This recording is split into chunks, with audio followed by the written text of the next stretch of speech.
Bonjour à toi, sois bienvenue dans cette nouvelle vidéo de cours Blender 3D avec la Fabrique d'Univers. Aujourd'hui, nous poursuivons notre voyage dans le fonctionnement du logiciel, et je vais te présenter notamment les surfaces, les lattices et les textes. Alors, c'est le moment de mettre le petit pouce en l'air, l'abonnement, d'activer la petite cloche, et c'est parti! Les lattices.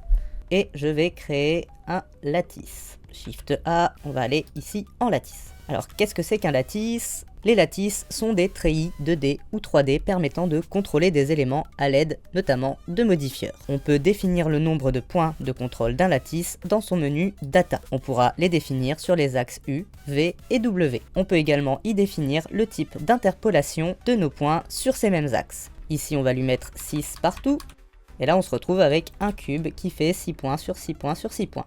Pour vous montrer un exemple, je vais lui ajouter ici un ballon de basket et je vais faire grossir mon lattice pour qu'il dépasse mon ballon. Mon ballon est bien dans la cage, je vais maintenant sélectionner mon ballon et je vais venir dans ses modifieurs. Et je vais lui ajouter un modifieur de type déforme lattice. Dans la cible d'objet, je vais aller piquer mon lattice. Si maintenant je veux donner un effet dégonflé à mon ballon, je peux sélectionner mon lattice, passer en mode edit et je vais pouvoir déformer mon ballon. Je vais sélectionner les points du dessus, je vais activer l'édition proportionnelle ici en haut et je vais l'écraser en jouant avec la proportionnelle. Hop, je vais peut-être sélectionner un peu moins de points.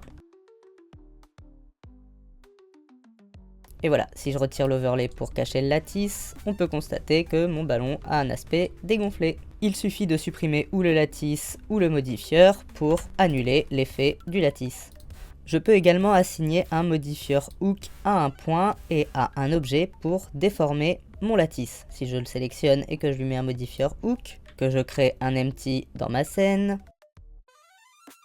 je vais pouvoir relier cet empty à mon hook, sélectionner un ou plusieurs points de mon ballon et les assigner au hook. Ainsi, si je déplace mon objet, on constate que ça déformera le point qui a été sélectionné. Il est également possible d'utiliser les lattices d'autres manières, comme en créant une sorte de hitbox pour que l'objet porteur déforme un autre objet. Par exemple, pour animer une boule qui déformerait un tuyau en avançant dedans. Il est également possible de déformer la cible par rapport à la surface d'un autre objet. Pour en savoir plus sur ces possibilités, je vous renvoie au tutoriel numéro 54, déformer un objet avec un autre automatiquement, déjà disponible sur la chaîne, ainsi qu'au numéro 67, déformer un objet à l'aide d'une surface. Cette vidéo est maintenant terminée, j'espère qu'elle vous aura été utile. Si c'est le cas, n'oubliez pas de la liker, de la partager, de vous abonner, de la commenter et pourquoi pas de nous soutenir sur Tipeee si vous le pouvez, le lien est dans la description. Quant à moi, je vous dis à une prochaine pour une nouvelle vidéo de cours sur la Fabrique d'Univers et d'ici là, portez-vous bien!